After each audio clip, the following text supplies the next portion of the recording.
I'm Zeki. I'm currently a researcher at Karlsruhe Institute of Technology in Karlsruhe. Our institute is called Institute for Technology Assessment and Systems Analysis.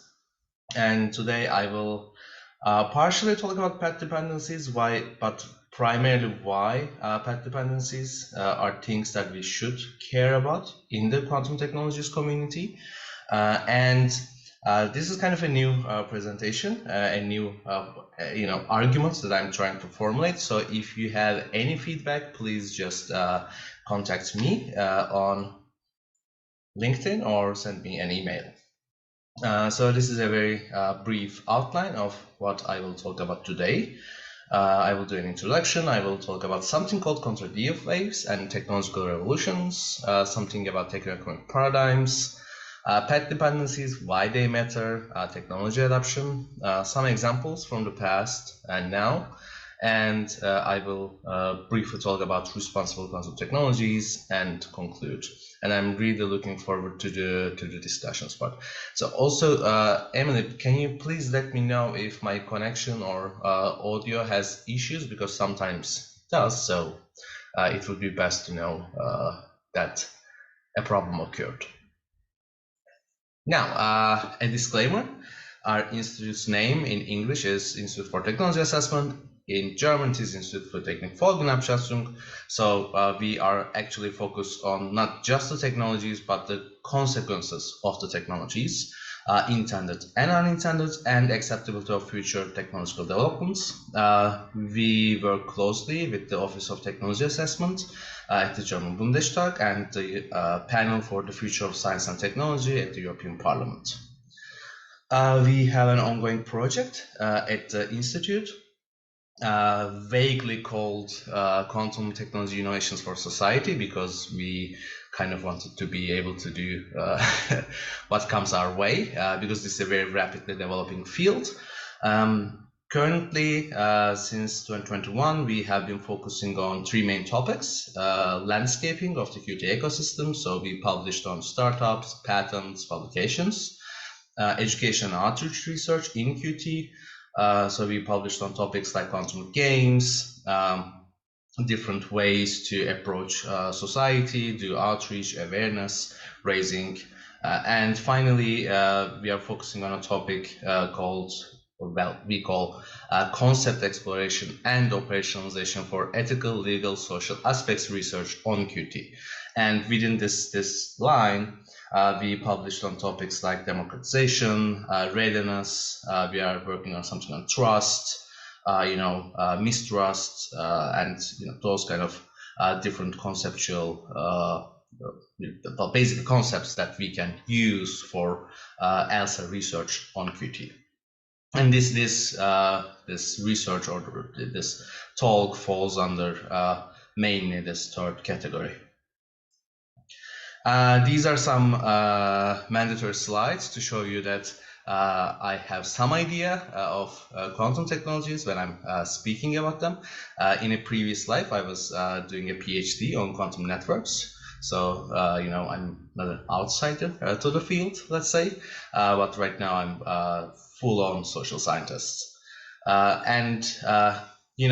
Like when we say quantum technologies, in general, the framework, at least in Europe, comes with these four pillars, communication, computation, simulation, sensing, and metrology.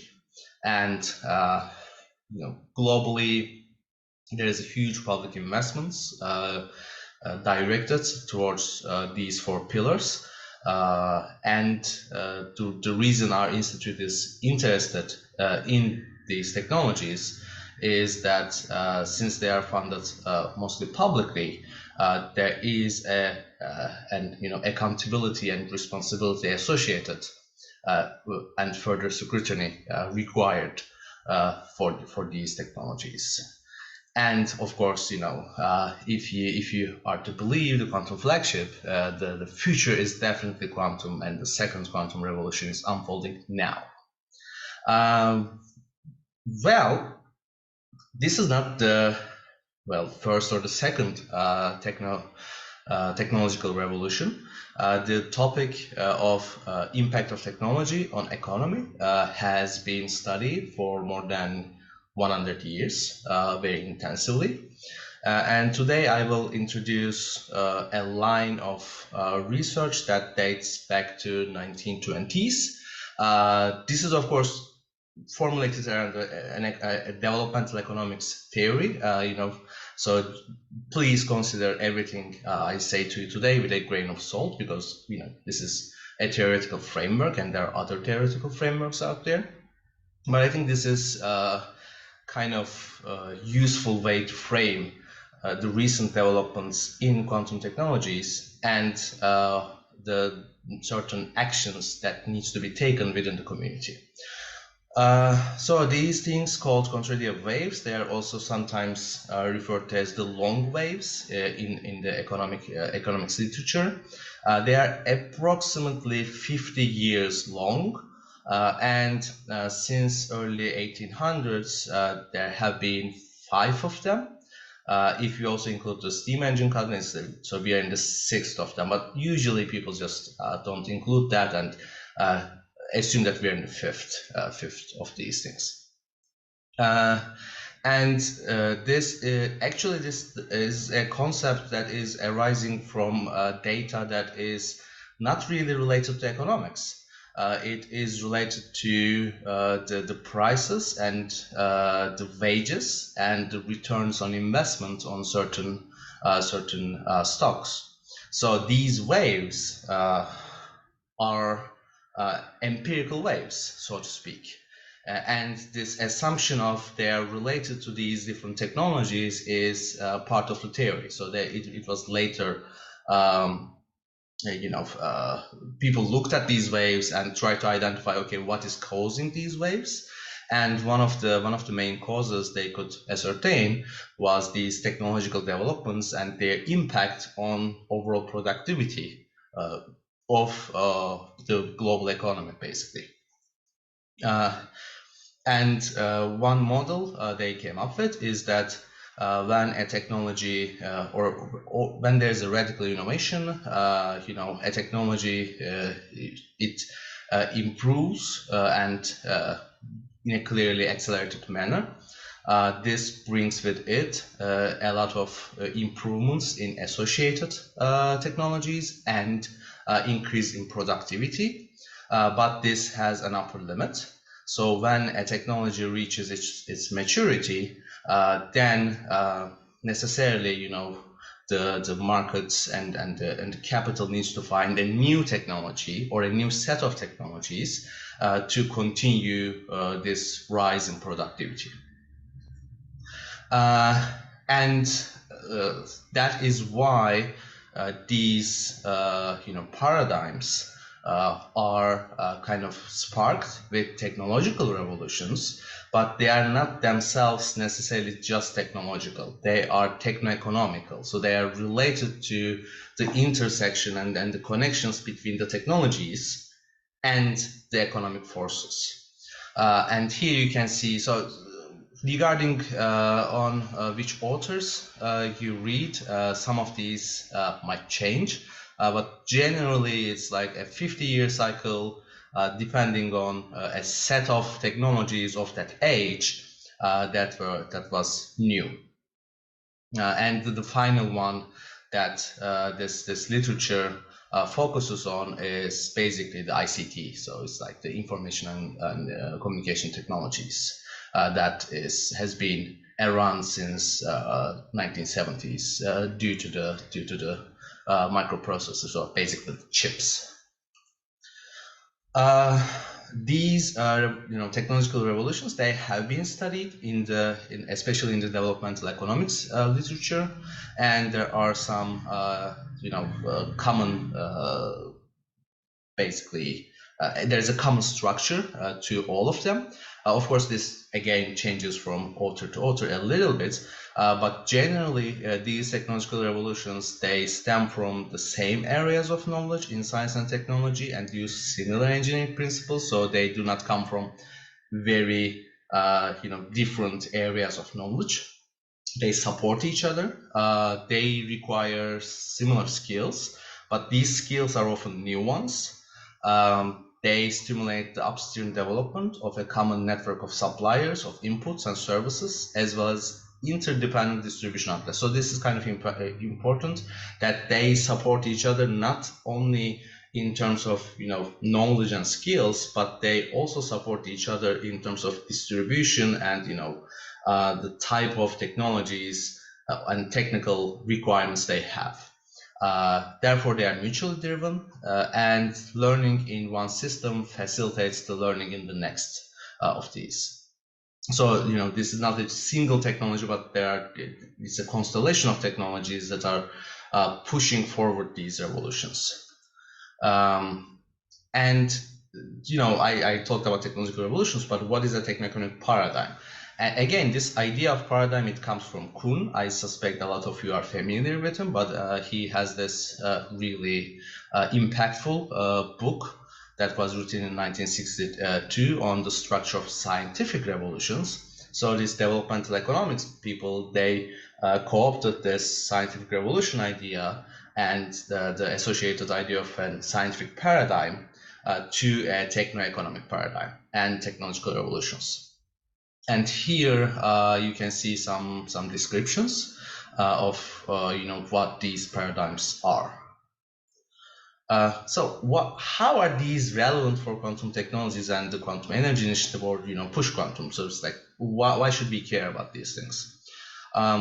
Well, first thing is there are business cycles, and each cycle is more or less associated with a specific constellation of technology. So if we want quantum technologies to become the one of the next big things, we need to also consider which other technologies will be there and how quantum technologies will be associated with them. We are in the beginning of the 6th techno-economic paradigm era. So the 5th one is kind of done. QT has the potential to be a contender for forming the new constellation. So, maybe quantum technologies can be one of the core technologies of the next paradigm, like semiconductors were for the previous one. There's this discussion about, okay, in a paradigm, this is a best practice model for the most effective ways of using the new technologies, but what does it mean to be the most effective? So there are some rooms for discussion on how we can frame and how we can talk about these technologies. There have been, as I said, studies on this topic. A lot of people assumed in early 2000s and 2010s that this new paradigm will be a green one, like clean tech, green tech. It will be the next big thing. But for a technology or a set of technologies to emerge as the founding cornerstones of a new technical paradigm, they need to abide by these 3 things. They need to be technologically possible, economically profitable, and socially acceptable. And this green revolution that we are going through is proving to be very, very challengingly it's not really working great for the economically profitable part. So there are some additional contenders out there in the last 10 years. In that sense, well, basically quantum computing and the reason why we are talking about right now might be essential, or it might be detrimental to these discussions, because if in the end we decide to, or let's say the quantum community decides to not follow this path of energy efficiency or energy advantage, it might actually work, but work in a way that is kind of counterproductive to the green revolution or the green transition approach. The reason that this ICT paradigm is coming to an end, other than it has been for 50 years, because the 50 years thing is just it is an average. It can extend, it can shrink, but one of the reasons is that there are issues with power consumption. There are issues with the actual physical limits of the microprocessors that we can manufacture. There are limits about the total energy consumption and pollution of these semiconductor-based devices. And if you look at basically the return on investment for research, you can see that it has been so there is a very clear diminishing returns in terms of the investment versus the gain you get from these investments. And for that, we are of course not the main ones to think about these issues. There's an entire high performance computing community out there, and they have been focusing on these issues for quite some time. For example, under IEEE, there's the Rebooting Computing Task Force, and they focus on also things like security, energy efficiency, and application. So we are not the only ones to consider energy efficiency in these regards. And can quantum technologies become the main technology to form a paradigm by itself? It is difficult, because for technological possible, I mean, of course, we don't agree with this, but there are certain difficulties in making quantum computers operate in large scales. And there are even additional difficulties in making them operate in large scales in a very energy efficient manner. So there needs to be a lot of technological progress to quantum technology, or let's say quantum computing, to become the main paradigm building device, even if that's possible. Economic profitability, I mean, I didn't put a company name here, but these are the stocks of value for any kind of quantum computing companies that went public. The stocks are not doing great, so the profitability part, at least for now, is not really working well. And in terms of social acceptability, of course, the general public doesn't really care about quantum computers, at least for now. But even for those who really care within the community, is that there are certain questions about, okay, but should we really build quantum computers now, especially given that they kind of pose a threat to the cyber infrastructure, and the main benefactors of these devices will be finance and some of the government organizations. Of course, this is a narrative that we can very easily push back, but such a narrative exists within certain parts of the community. And of course, quantum technologies is not the only contender in the game. There's AI, there's synthetic biology, there's the new space, and there's of course green technologies. And as time passes by, every day, capital is becoming more expensive. The hype is kind of slowing down, and there's the rising techno-economic protectionism. So it is difficult for quantum to be the main and the only technology that this new techno-economic paradigm will be built upon. But it's not quantum's fate alone. This happened before to other technologies, and one very clear example I would like to give in these kind of talks and among friends is electric vehicles. So when we think about electric vehicles today, so this is from Google Ngram. This represents the ratio of words on electric vehicles in terms of books. So out of the published entire books that are published within 1912, this ratio consisted keywords that are electric vehicle case insensitive, of course. And here you can actually see that there has been a clear interest into electric vehicles in early 1910s. and even before in the 19th century. But then it died down quite dramatically. It came back up in the 70s and the 80s, and then again it died back. It came up in 90s, and then it died back, and now it is again coming up. So the electric vehicle is something that is trying to happen for more than 130 years. So it has been around for more than 2 entire consecutive waves. And it is still not the main type of vehicles that we use. Here you can see some examples from late 1800s and early 1900s. Here you can see some news pieces and examples from the 70s. And even today, if you look at the sales of electric cars, you can see that in Europe it is stagnating. In US it is kind of increasing, but still at most 10%.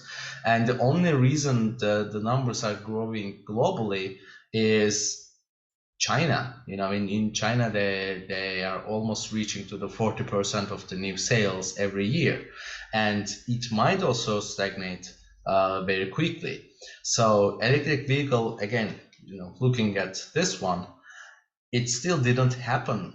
So it is still trying to happen. And another example here is AI. So when we think about AI, we think about, oh, it is done, it is here, ChatGPT, all that stuff. But the real AI hype happened in the 80s. After the semiconductors, chips and personal computers, people expected AI to happen, but it didn't happen. And then the interest died down. So just to give you some context, Google Ngram ends at 2019. So AI has been happening for quite some, so there has been interest in artificial intelligence for quite some time.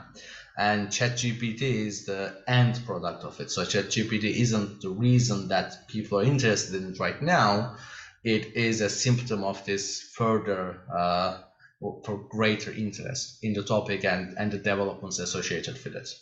So, but here, if you are looking at this previous hype, it could have happened in the previous contrarian wave, but it had to wait for almost 40 years to actually become a widespread adopted technology, and it's still being adopted right now.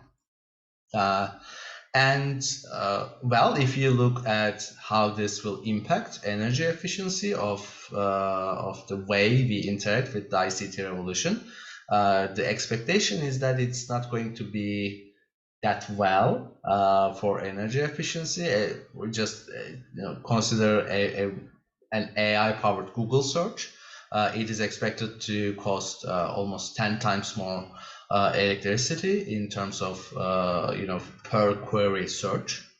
And if you look at the projections of the total energy consumption of the internet, you can see that not just AI training, but AI querying will play a major role in the future energy demand of the internet infrastructure because of the expected widespread adoption. So, we usually assume that the real cost comes from training, but if billions of people are going to use AI search queries every day, then it will have a very large associated energy cost, as that energy demand, that will be an associated cost. Well, let's look at quantum computing. Here you can see that actually quantum computing went it has a similar trend. It happened, it peaked before after 2000s, before 2010. It died down a little bit, and then since then it has been on the rise. So it might happen. in this new contradictive wave or the technical paradigm. And this brings us to the topic of path dependency. I know that this was a very long intro, but we are almost halfway through, so just bear with me a bit more. So the concept of path dependency, again, this dates back to 1980s in the economics literature and kind of the SDS literature. And I mean, usually when I'm in a room with people, I put up my phone, I show them, and basically ask them, why are we still using QWERTY, keyboard layout? And I can do this with you again right now. So do you know why we are still using this layout?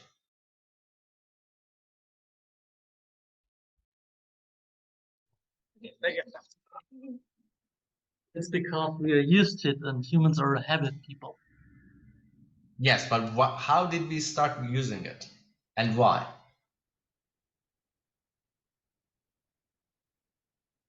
Someone said typewriters.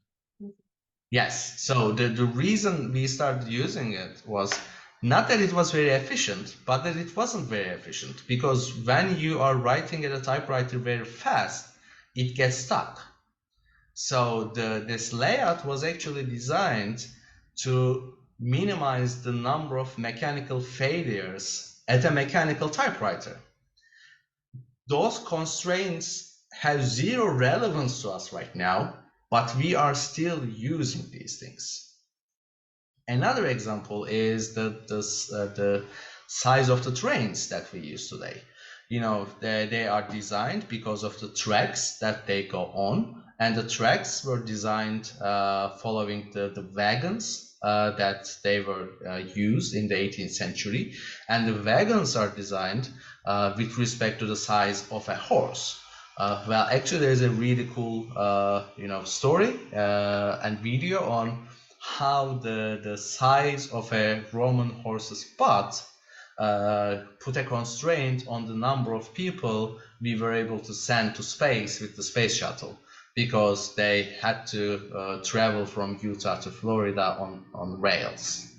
So these kind of path dependencies that are coming from legacy systems have impacts and consequences that are definitely unintended. So I don't think the Romans intended for us to send a certain amount of people to space with our space shuttle.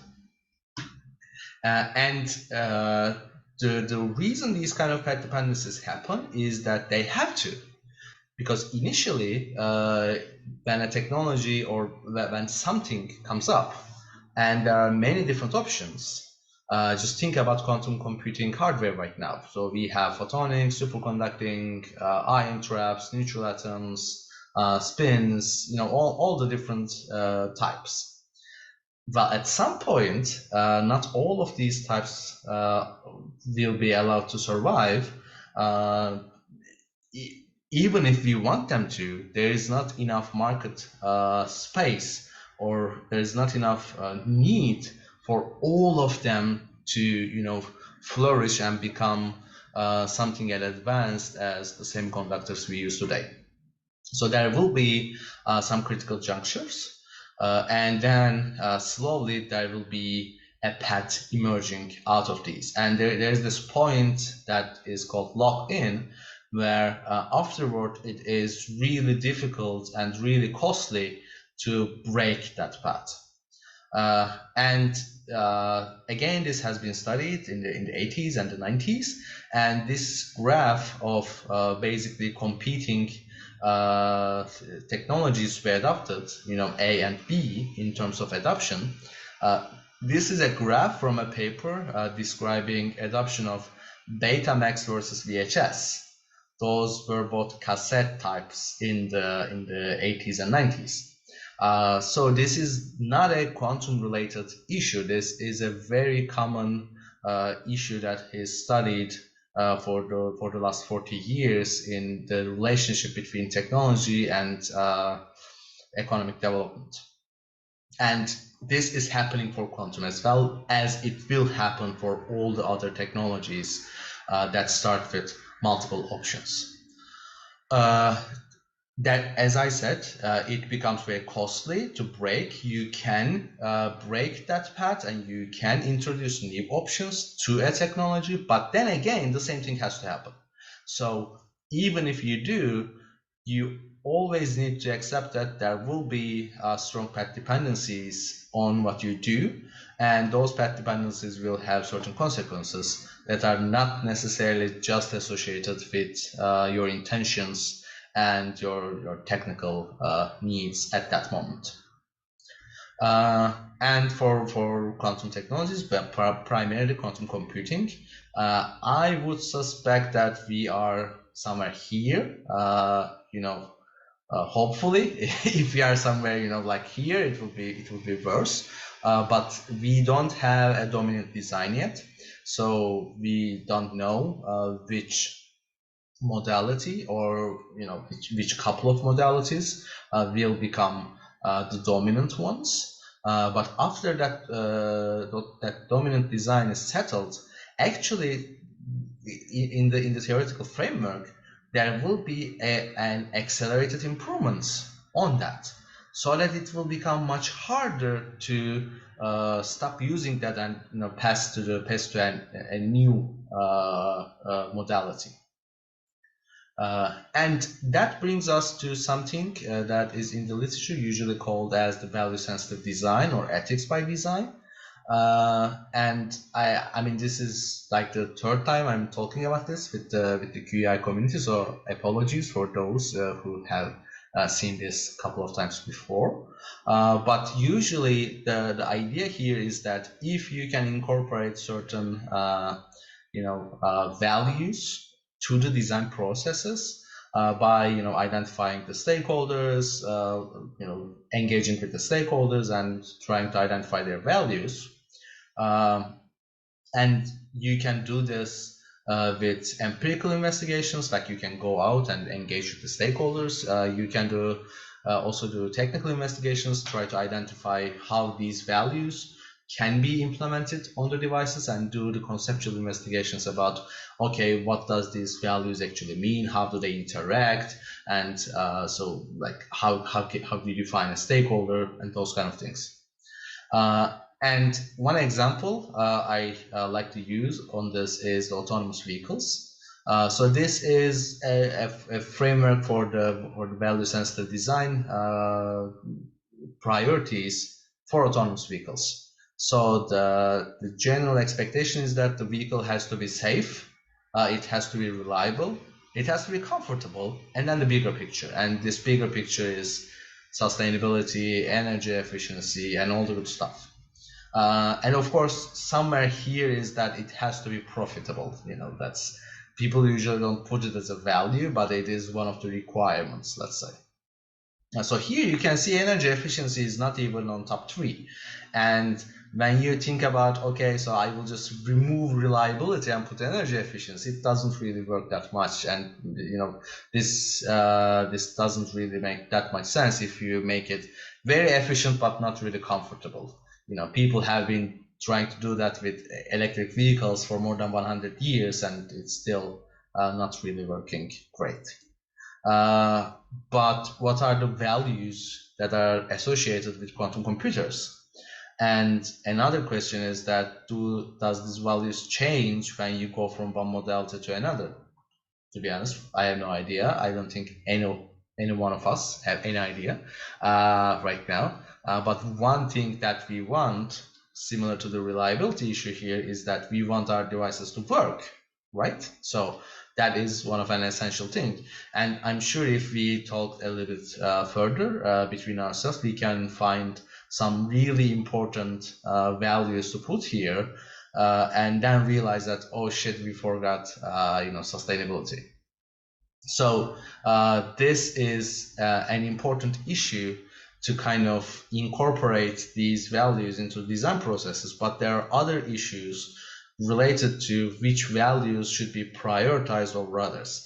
And usually when we think about energy efficiency is good, sustainability is good, but it also has to play well with, reliability, safety, security, all the other values. So this is not an easy work. This is not something that is really, okay, we considered energy efficiency and then it's done. It is a constant negotiation of values, of stakeholders, of technical constraints and requirements. Again, I'm just going to put this back, like it has to be technologically possible. So the technical aspects are really important. If something is not technologically possible, then, it's, it doesn't work. It has to be economically profitable, because otherwise you will not get these virtuous cycles where you produce this stuff, you sell it, and then you use the incomes to further develop and increase the efficiencies and whatever. And also it has to be socially acceptable, because in the end you are interacting with society, and a more socially acceptable technology will acquire more supporters. People will like to work on it more.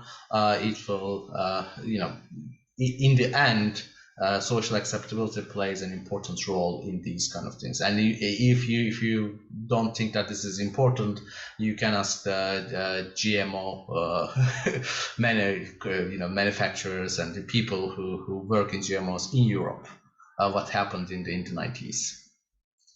And as I said, something similar might happen within the community, so that there needs to be certain narratives which should be genuine narratives developed to quell these kind of concerns about development of these new and powerful devices. Even if we can get to energy efficiency and get an energy advantage, we also shouldn't hype it too much. Because there are some people who say, oh, quantum computers will solve climate change, and we all know that solving climate change is not something that can be done with a device that will come in 20 to 30 years maybe. Again, just a reminder, we are still in the very early phases. And if we miss this wave, we will stay in these early phases for several more decades. But there are good developments and people trying their best out there. I'm sure you have encountered this. XPRIZE working on developing quantum computing algorithms for SDGs. So these are not necessarily hardware related issues, but there's an associated problem with these value sensitive design issues on the software side as well, because to be honest, it is really difficult to build a business case around an SDG related quantum algorithm. So these kind of incentives are useful. There are also, capacity building efforts and infrastructure development going on in terms of making quantum computers, open and accessible, which is also another value that we need to think about and think about where to put it in terms of priorities. And in terms of climate action, there are certain efforts going on out there. As promised, responsible technology development. So this is a slide I really like to show. So some of you might be sick of it. This is from our PhD module. So anyone that goes through PhD at ITAS sees this. So usually these are caricatures of two different camps. There's the technology enthusiast that is focusing only on the benefits of a technology, and there are these people who are more concerned about the potential damage that a technology can do. And a responsible technology development approach is to take a stance somewhere in between, to basically argue that, okay, there will be potential benefits, but there will be potential harms as well. So we need to find a way to kind of mitigate the potential harms and to increase the potential benefits, but also to make it more equitably distributed, because benefits and harms. So when we think about societies have different stakeholders and different groups in it. So a development might be beneficial for a certain stakeholder group, but it might be harmful to another stakeholder group. So there needs to be these kind of discussions and deliberations within societies related to these kind of technological developments as well. Then we don't do that, and we try to move fast and break things. We usually do break them, and similarly, if you decide to go out of your way to prioritize certain values like profit over things like safety or quality, you end up with planes falling out of sky, or you end up with huge fines and loss, a considerable loss to your trustability and prestige around the world.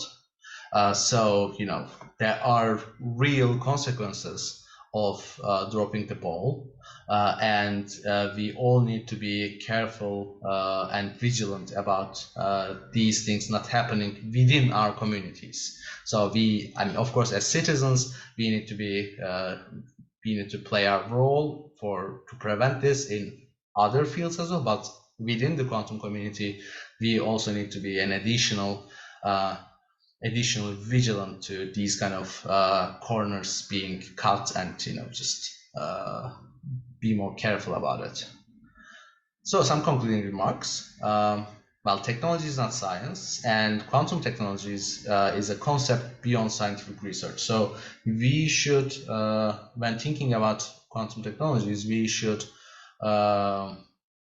finally accept that this is happening, and it is something beyond basic research. So although I suspect most of us are coming from a physics or at least a STEM background, this is something else, and we need to accept it. If we want quantum technologies to happen, but if we are only happy with doing quantum science or quantum information science or doing scientific research on certain technological concepts, then you don't need to care that much. Well, technology develops in an interlinked way with the socioeconomic system, so we need to consider the socioeconomic system as well when we are thinking about technology development. If QT is to be a part of the new paradigm, we need to consider beyond just the technical aspects. Of course, technical aspects are really important. They need to be there, but it also needs to be socially acceptable and economically profitable. If QT misses this round, it might have to wait several decades. Some of us might be okay with it. It doesn't have to happen right now, or let's say within this decade. But I suspect a lot of people are betting their careers on this thing happening within their early years of their career. So we might push for it a little bit, but there's a bright side to it. If QT succeeds in an energetically responsible way, it can mitigate some of the AI's harms, because AI didn't happen in an energetically responsible way. And if you just look at NVIDIA's stocks and the amount of GPUs they are selling, they are not really that efficient at all. We know that, so that the expected energy demand will only go up. And we need to accept that it is not a given that QT will succeed, and even if it does, making it succeed in an energetically responsible way represents additional difficulties. If we want this as a society, we need to put in additional effort now to prevent the certain paths to form that are going to steer away the discussion and developments from this, like energy advantage, basically developing energy efficient quantum computers. And that being said, I would like to thank you, and I'm really looking forward to your feedback and discussion. But thank you so much for that. That was really interesting. I guess any questions from the floor already? Yeah. I don't know if you can hear, but yeah, easiest to come. So would you say it's better to get like quantum technology working very reliably, like very fast, or should we spend more energy into making it like more energy efficient? Like are they both viable ways to like make this a contender for like this wave or whatever this is? I mean, for this, my favorite example is electric vehicles. You know, if you just, where was it now? I overshot. Just look at it. So the discussions here, this is pre-Ford, and here internal combustion made sense because, as you said, it was reliable, it was fast, so it was cheaper. It made the technology more widely acceptable and more widely available as well. And then to reverse this thing, we had to wait 100 years, and we are still waiting. So the approach that let's make it work now and work on energy efficiency later, or let's let's create a product now that works, but on parallel let's work on something that is definitely lead us to an energy advantage in the future. It might work, but we have counterexamples in the literature to show that it is more likely that it won't work. This doesn't mean that it won't definitely work, but but this example is a clear one to show us that if you prioritize certain things, which can definitely happen because of other constraints and other requirements, like making things work, then you might have to let go of your certain other priorities, like making cars run on electric. Yeah, all right. Thank you.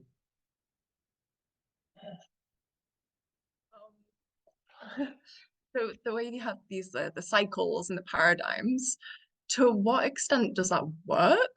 And sort of to what extent is that sort of, it looks like the whole, those who don't know their history are doomed to repeat it. And then building off that, to what extent would you imagine this, if this next cycle is about sort of like AI or maybe quantum, and it ends up happening in these sort of like these 10 pivotal years for the climate crisis, and you're saying that also these technologies are quite likely to take a lot of energy, would you imagine that the slump on the other side is due to it being socially unacceptable from the amount of energy that it's taking up? Or are there other people, like other sort of stories or scenarios people are imagining for why the next slump will happen, kind of thing? I mean, for the next one, I suspect AI will play a very important role. It might be the main one to shape it. As you said, I think very rightfully, the social acceptability part might play a role and force AI to be a little bit more energy efficient. But looking at the path dependencies it has now, yeah. And I'm using the NVIDIA example in the sense that we know the type of GPUs that most of these new algorithms will run on, and we know their expected energy requirements, and we know their lifetimes, and we know the next cycle. So it's like even if there's a huge social push on a certain part, which I don't think will really happen, for energy efficiency purposes, still AI might come up as the main technology that will construct the next technological paradigm. These cycles themselves, as I said, this is just a theoretical approach to the empirical, the the empirical developments that happened in the last 150 years. They are definitely not how to put it. So this is not a law of nature, but in general, the technological development and how it interlinks with the industrial development has shown us that these kind of cycle-like behaviors happen in the economic history of 19th and 20th century. And it will, unless something really drastic happens, it will continue. And even under like very stressed climate scenarios, there will still be manufacturing. There will still be like, a climate collapse, unless it is something apocalyptic, won't change this kind of infrastructure or this kind of underlying model in the next 10 to 20 years. And I don't think in the next 10 to 20 years something like that will happen. So I don't know whether this answered your question or not, but we can argue that this will continue happening, and AI will play a very important role, and whether quantum will play a very important role or not is still open for question, and whether that role will be in a way mitigating the climate crisis or contributing to the climate crisis is again something we don't really know. But it's up to us, I would say, a little bit. Oh dear, but no, thank you so much for your talk. It was really nice. Thank you. Thanks for the invitation. Of course. Yeah, I think we probably will have more of a discussion at the end as well, and maybe come back to some of the points you're talking about, because I think also linked with Rob's talk at the start, he was kind of posing the questions of who gets to decide, and then you kind of paired with some of these things, so it was really nice to hear. So thank you again. And you're obviously welcome to stick around and hear the other talks. We're going to have Tomek now for everybody online talking from Future about sort of the sustainability practices there. So thank you.